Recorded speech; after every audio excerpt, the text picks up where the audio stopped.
The jungle planet of Xerion 7 was a nightmare wrapped in green hell. Steam rose from the thick canopy above as Sergeant Marcus Chen wiped sweat from his forehead. His tactical display showed nothing but static where his squad's extraction point should have been. 10 soldiers, abandoned on a hostile world with creatures that could tear through combat armor like paper.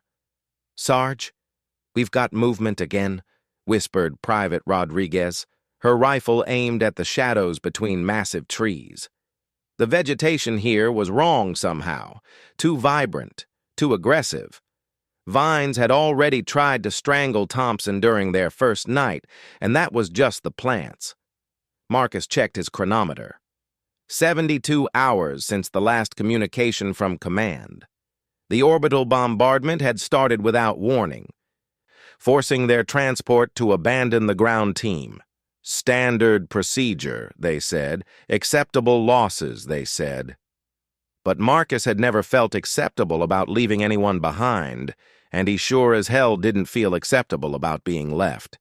The 10 remaining members of Bravo Squad had been conducting a reconnaissance mission on this uncharted world when everything went sideways. Intelligence had called it a simple survey operation. No hostile aliens detected, they said. Just catalog the wildlife and mineral deposits. Standard grunt work for Marines who had survived 3 major campaigns against the hegemony.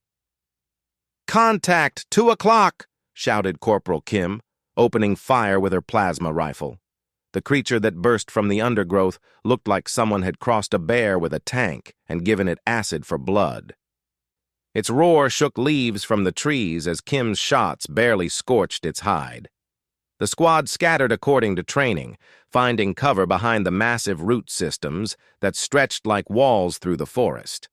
Marcus could hear the distinctive whine of charging weapons, the sharp crack of kinetic rounds, and the wet sound of the creature's claws gouging through bark and stone.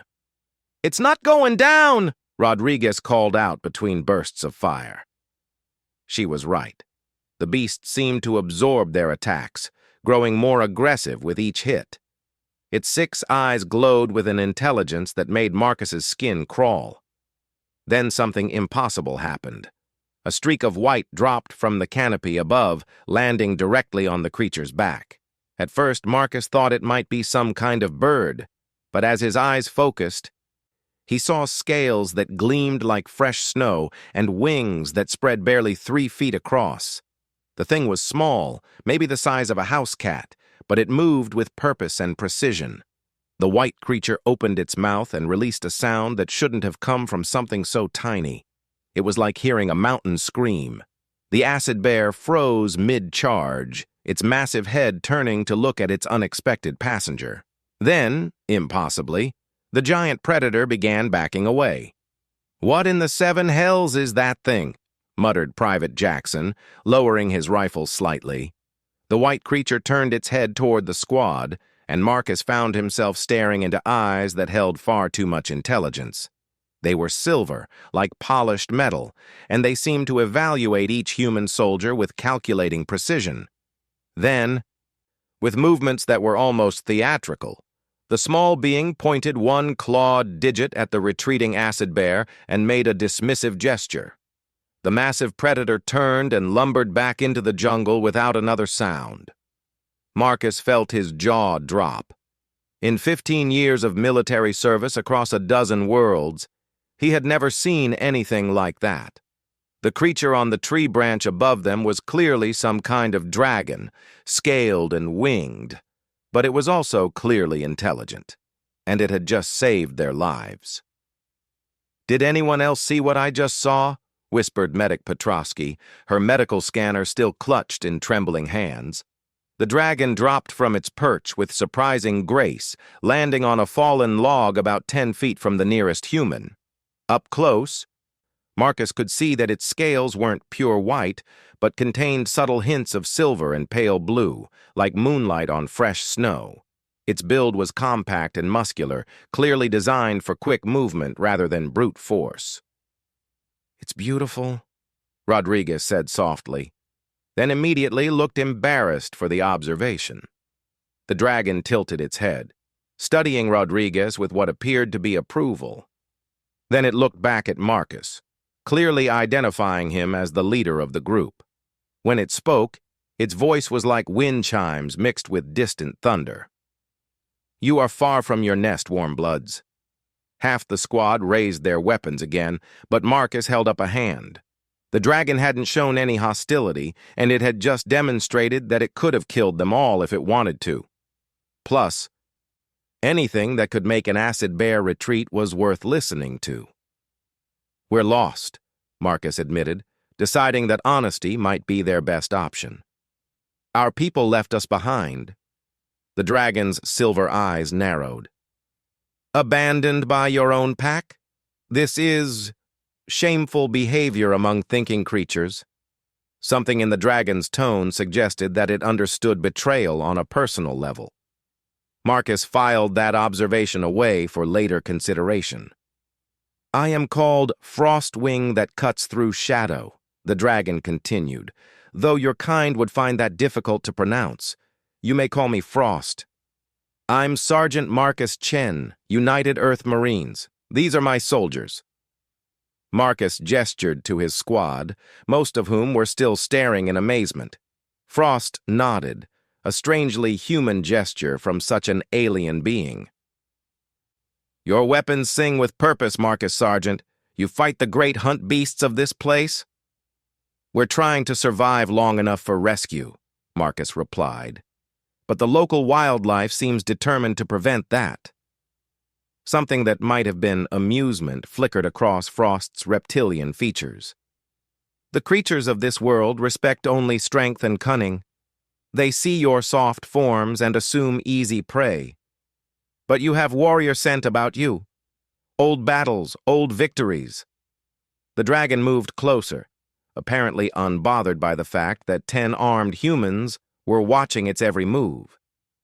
Marcus noticed that despite its small size, Frost moved with the controlled grace of an apex predator.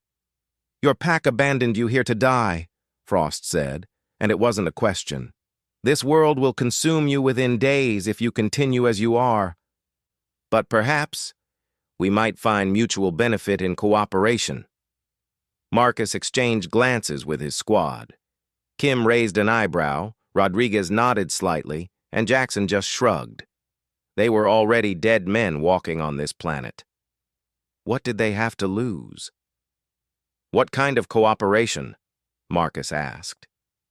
Frost's mouth curved in what might have been a smile, revealing teeth like polished daggers. "I too have been cast out from my kind. The pale scales mark me as different, unwelcome among the fire-breathers. But I know this world's secrets, its safe paths, its hidden dangers. And you," the dragon's eyes gleamed, "you have the scent of those who never surrender."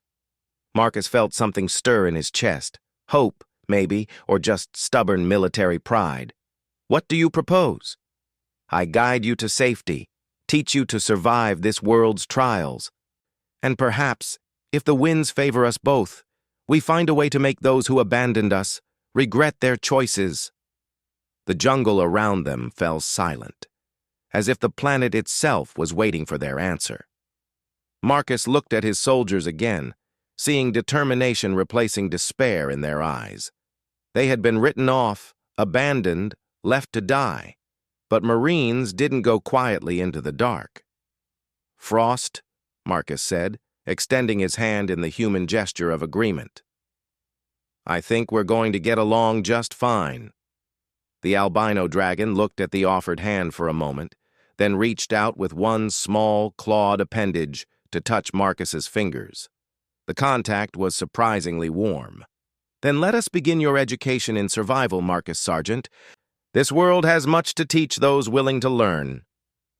As they gathered their gear and prepared to follow their unexpected ally deeper into the alien jungle, Marcus couldn't help but smile.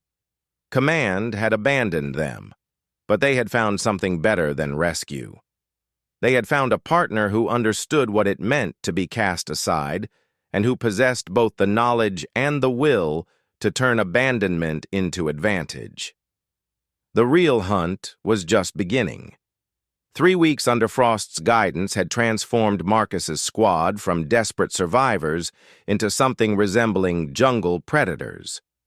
The albino dragon had proven to be a teacher unlike any drill instructor Marcus had ever known. Where human training focused on overwhelming firepower and superior technology, Frost taught them to think like the planet itself. "Your feet speak too loudly," Frost whispered, as they moved through a grove of crystalline trees that chimed softly in the alien breeze. The dragon perched on Rodriguez's shoulder, having grown comfortable with the humans over their shared trials. "The root runners beneath the soil hear your approach from great distance." Rodriguez adjusted her stance, rolling her weight from heel to toe as Frost had shown her. The difference was immediate and dramatic.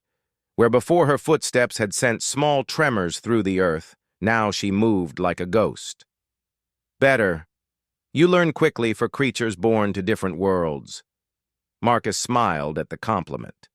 High praise from Frost was hard-earned. The dragon demanded perfection not out of cruelty, but because this world killed anything less than perfect.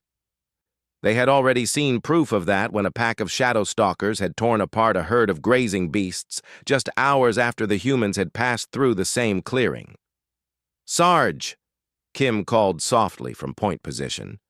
"Got movement ahead. Big movement." The squad dropped into cover positions automatically, weapons ready, but Frost simply flowed forward with liquid grace, disappearing into the vegetation without disturbing so much as a leaf. Moments later, the dragon's voice echoed in their minds through the strange mental link it had established with them during their second week together.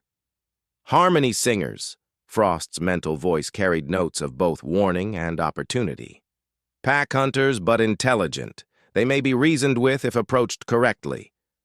Marcus felt his eyebrows rise. This was the first time Frost had suggested negotiating with the local wildlife rather than avoiding or deterring it. Through gaps in the crystal trees, he could see the harmony singers moving in formation. They looked like elongated wolves, but their fur shifted color with their emotions, and their movements held an eerie synchronization that spoke of hive-mind intelligence.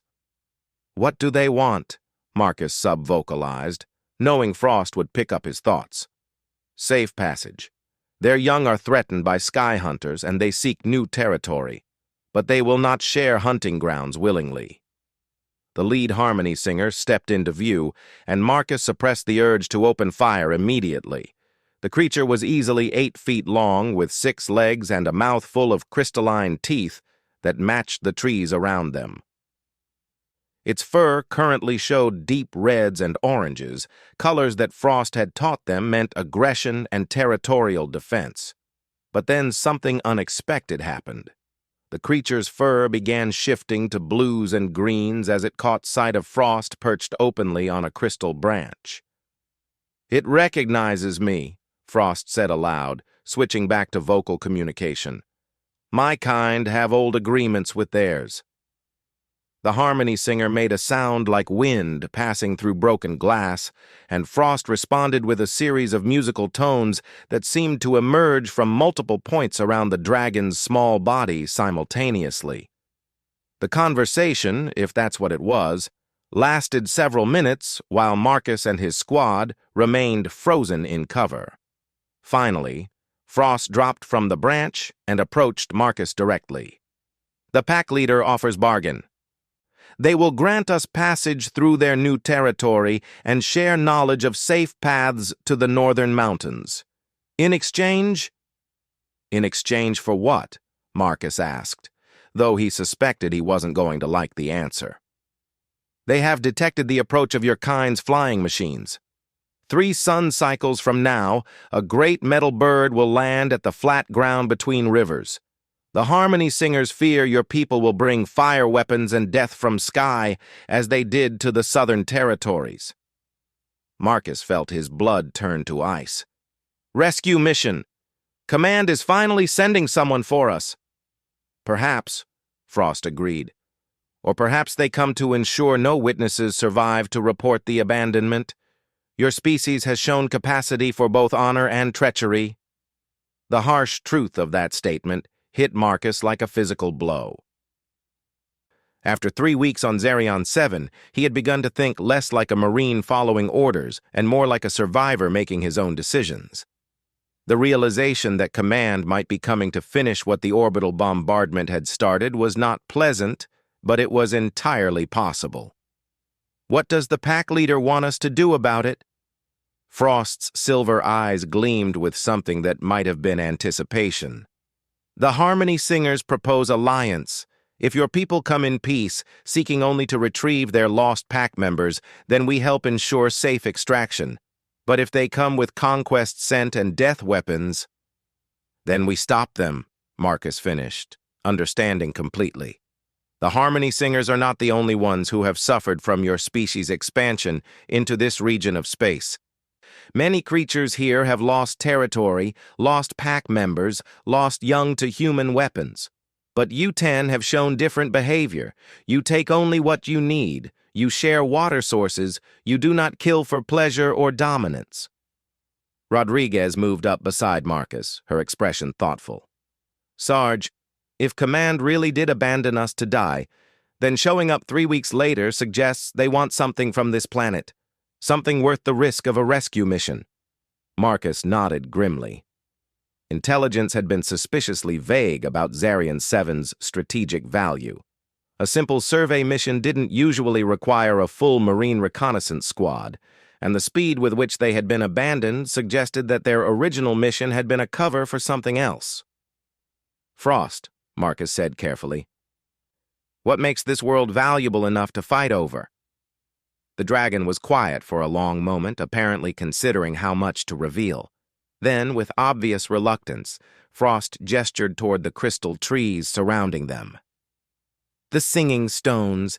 They grow only here, in soil fed by specific mineral combinations. Your people's scanning devices will have detected their resonance properties by now. These crystals can amplify and focus energy in ways your technology cannot replicate." Marcus felt pieces of a larger puzzle clicking into place.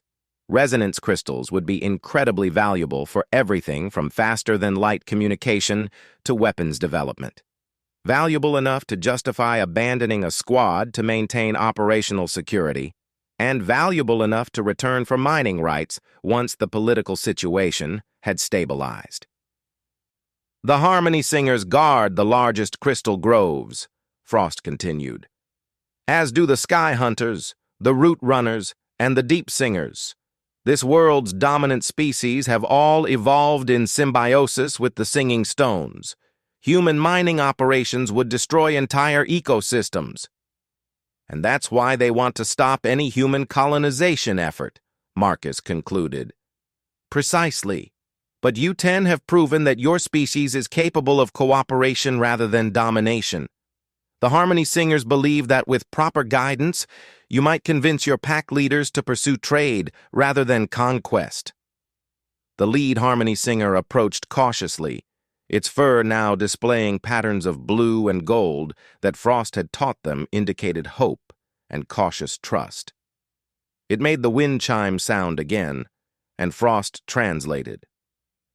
"It asks if you will stand with the children of the singing stones against the fire that falls from sky, should your people come as conquerors rather than visitors." Marcus looked at his squad, seeing the same realization in their eyes that he felt in his heart. They had been abandoned by their own command, left to die for political convenience. But here, on this alien world, they had found something worth protecting. They had found allies who valued cooperation over domination, and they had found a teacher who cared more about their survival than their usefulness. "Tell the pack leader that we stand with our allies," Marcus said firmly. "If our people come in peace, we'll help facilitate negotiations. If they come with conquest in mind..." Marcus chambered a round in his rifle, the sound echoing clearly through the crystal grove. "Well, we've gotten pretty good at survival lately. Maybe it's time to teach Command what happens when you abandon Marines." Frost's expression shifted into what Marcus had learned to recognize as the dragon's equivalent of a fierce grin. The Harmony Singer's fur rippled with colors that seemed to indicate approval and anticipation. "Then let us prepare for guests," Frost said, spreading wings that caught the light like polished snow. "Your education in survival is about to become an education in warfare, and this world has much to teach about both." As they followed the Harmony Singer pack deeper into the crystal groves, Marcus felt something he hadn't experienced since before the abandonment.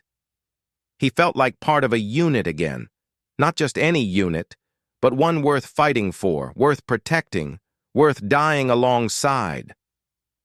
Command was coming, one way or another. But they would find that Bravo Squad had learned new tricks during their time in the wilderness, and they had made allies who understood the true meaning of never leaving anyone behind. The human dropships descended through Xerion 7's atmosphere exactly when Frost had predicted, their engines scorching the crystal meadow where Marcus and his squad had supposedly died 3 weeks earlier. From their concealed position in the crystal caves above the landing zone, Marcus watched through his rifle scope as 2 full companies of Marines deployed in standard assault formation. "That's not a rescue mission," Rodriguez whispered, her voice tight with controlled anger. "That's an invasion force." Marcus had to agree. A rescue mission would have sent 1 dropship with a medical team and extraction specialists. What he was looking at was a full planetary assault package complete with heavy weapons, engineering equipment, and enough supplies for extended operations. "The Harmony Singers were right to be concerned," Frost murmured from beside him. The albino dragon's normally calm demeanor had shifted to something harder, more predatory. "Your pack leaders come not as retrievers of lost young, but as takers of territory." Through their shared mental link, Marcus could feel the tension radiating from the assembled alliance of creatures hidden throughout the crystal groves. Harmony Singers crouched in perfect stillness among the resonant stones, their fur displaying the deep blacks and purples that meant preparation for war. Sky hunters circled high above the clouds, invisible to human sensors but ready to dive at Frost's signal. Even the normally docile route runners had emerged from their underground tunnels, their massive bulk hidden beneath carefully cultivated vegetation. "Movement on the ridgeline," Kim reported through their tactical network. "Looks like they're setting up mining equipment." Marcus shifted his scope toward the indicated position and felt his stomach drop. The devices being assembled were resonance extractors, industrial-grade equipment designed to harvest crystal formations regardless of environmental impact. Worse, they were setting up defensive positions that would give them clear fields of fire over the entire valley. "They're not even pretending this is about us," Jackson said bitterly. "We're just an excuse to justify a mining operation." Frost's mental voice carried undertones of cold fury when it spoke to the assembled alliance. "The Fire from Sky tribe shows their true nature. They come not seeking their lost pack members, but seeking to wound the world heart itself." The response from the various alien species was immediate and unified. The Harmony Singers' mental harmonies shifted to frequencies that made the crystal trees themselves ring with anticipation. The Sky Hunters' cries echoed from far above, carrying messages across the entire continent. The Route Runners' subsonic communications sent tremors through the earth that human equipment would mistake for natural seismic activity. But it was the Deep Singers who provided the most chilling response. From caverns far below the surface, ancient voices that predated human civilization began a song that made the very stones weep. Marcus felt the sound in his bones. A frequency that spoke of patience beyond measure and anger finally unleashed. "Sarge," Petrosky said urgently, checking her scanner readings. "The resonance levels are spiking across the spectrum. Whatever's about to happen, it's big." Marcus made his decision. 3 weeks of survival training under Frost's guidance had taught him to trust his instincts, and every instinct he possessed was screaming that the Marines below were walking into a massacre. They were his people, regardless of command's intentions, and they deserved a warning. This is Sergeant Marcus Chen, Bravo Squad Actual, to Marine Landing Force. He transmitted on the emergency frequency. The response was immediate chaos on the command channel as dead men started talking. Marcus ignored the confused chatter and focused on reaching the ground commander. "Unknown station, authenticate your identity immediately," came the sharp reply from someone with colonel's bars in their voice. "Authentication is that you left 10 Marines to die 3 weeks ago for political convenience, and now you're using our supposed rescue as cover for a mining operation. How's that for authentication, Colonel?" A long silence followed. Then a different voice came online. Marcus recognized it immediately as General Morrison, the sector commander who had personally briefed Bravo Squad before their original mission. "Sergeant Chen, stand down immediately and report to the landing zone for extraction. That is a direct order." Marcus felt Frost's clawed hand rest gently on his shoulder, offering silent support. Around them, the alien alliance waited with predatory patience for his decision. "With respect, General, we're not coming in. We've made new friends out here, and frankly, we like them better than our old friends. Sergeant, you are dangerously close to treason charges. Report immediately or face the consequences." Marcus laughed, a sound with no humor in it. "Treason? Sir, you abandoned us to die.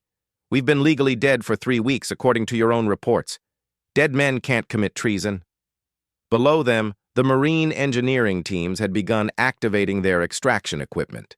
The first resonance pulse sent shock waves through the crystal formations, and Marcus heard the harmony singers respond with harmonies of genuine pain. The crystals weren't just tools or resources to the local species. They were living parts of the ecosystem, as integral as trees in an earthly forest. "General," Marcus continued, his voice hardening, "I'm going to give you one chance to pack up your gear and leave this world peacefully. The local species are willing to discuss trade agreements for limited crystal samples, but they won't tolerate industrial mining operations. Sergeant Chen, you are suffering from extended isolation and possible alien influence. Report for medical evaluation immediately." That was when Frost decided the talking was over. The albino dragon spread its wings and launched itself from the crystal outcropping, its mental voice carrying across every species in the Alliance with crystal clarity. "Let them learn the price of greed." The attack began with the deep singers. Their subsonic harmonies resonated through the crystal formations, creating a feedback loop that turned every piece of mining equipment into a screaming amplifier. The resonance extractors overloaded and exploded, sending shrapnel through the Marine positions. The Sky Hunters dove next, moving faster than human tracking systems could follow. They didn't attack the Marines directly, but instead targeted communication arrays, sensor equipment, and weapon power cells with surgical precision. Within minutes, the invasion force was blind, deaf, and largely disarmed. The route runners emerged from beneath the landing zone itself, their massive forms heaving entire dropships into the air before setting them down unharmed but completely disabled outside the Crystal Grove boundaries. Not a single Marine was killed, but their heavy equipment was systematically relocated to areas where it couldn't threaten the ecosystem. The Harmony Singers provided coordination, their pack-mind intelligence allowing perfect timing and positioning for every aspect of the operation. They flowed around isolated groups of Marines like water, preventing any organized resistance while carefully avoiding lethal force. And through it all, Frost flew like a white comet among the chaos, its presence somehow communicating restraint to species that could have easily slaughtered every human on the planet. The dragon's influence kept what could have been a massacre limited to a very pointed lesson in respect. "This is Colonel Hayes, ground commander, requesting immediate orbital support," came the panicked transmission from below. "Negative," General Morrison's voice cut through the tactical chatter. "No orbital bombardment while our people are on the ground." Marcus keyed his transmitter again. "Smart choice, General. But I'd suggest you recall those orbital assets entirely." The deep singers have friends in space, and they're not as forgiving as the ones planet-side. As if summoned by his words, massive forms began emerging from the asteroid belt, creatures of living crystal and void-adapted flesh that had been watching human expansion with growing concern. They were ancient beyond human understanding, patient as stone, and utterly implacable when roused to action. "Leviathans," Frost's voice whispered in Marcus's mind. "The void swimmers have been waiting for an excuse to act. Your people's expansion threatens many worlds, not just this one." On the ground below, the marine positions had become a study in controlled chaos. Every piece of equipment had been systematically disabled or relocated, but not a single marine had been seriously injured. The message was clear: leave now, or face consequences that would be considerably less gentle. "General," Marcus transmitted one final time, "you have a choice to make. You can withdraw your forces and open negotiations for limited trade agreements, or you can escalate this and face the entire galactic ecosystem that your expansion has been disrupting. Either way, Bravo Squad is staying right here where we belong." The silence stretched for long minutes while Marcus watched Marine officers arguing frantically around their disabled command post. Finally, General Morrison's voice returned, carrying the weight of defeat. "All units, prepare for immediate extraction. Operation is scrubbed." As the disabled dropships were slowly repaired and prepared for departure, Marcus felt Frost settle beside him on the crystal outcropping. "Your people will return," the dragon said matter-of-factly. "Greed is a powerful motivator." "Maybe," Marcus agreed. "But next time, they'll know they're not dealing with a defenseless world. And they'll know that humans can choose cooperation over conquest." Rodriguez appeared at his shoulder, grinning. "Think Command will mark us as killed in action again?" Marcus smiled back. "Probably. Easier than explaining how 10 Marines went native and started an interstellar incident." "Good," Kim said, joining the group as they watched the last human transport disappear into the sky. "I was getting tired of following orders from people who don't understand what honor means." Frost's silver eyes reflected the light of Zerion 7's 3 moons as the alien world settled into peaceful evening around them. "You are no longer Marines," the dragon observed. "What will you call yourselves now?" Marcus considered the question as Harmony Singer cubs began emerging from hiding, their fur bright with curiosity and relief. Sky hunters settled on nearby branches, preening wing feathers that sparkled with crystalline dust. Root runners surfaced gently, their ancient eyes full of gratitude and welcome.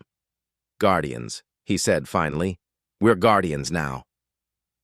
And as the crystal trees began their evening song, filling the air with harmonies that spoke of peace, protection, and belonging, Marcus knew they had found something worth more than any military rank or earthly allegiance.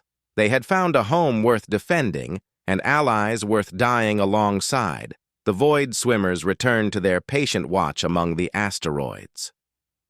The deep singers settled back into their ancient slumber, and on Zerion 7, 10 humans who had been abandoned to die began their new lives as protectors of a world that had taught them the true meaning of never leaving anyone behind.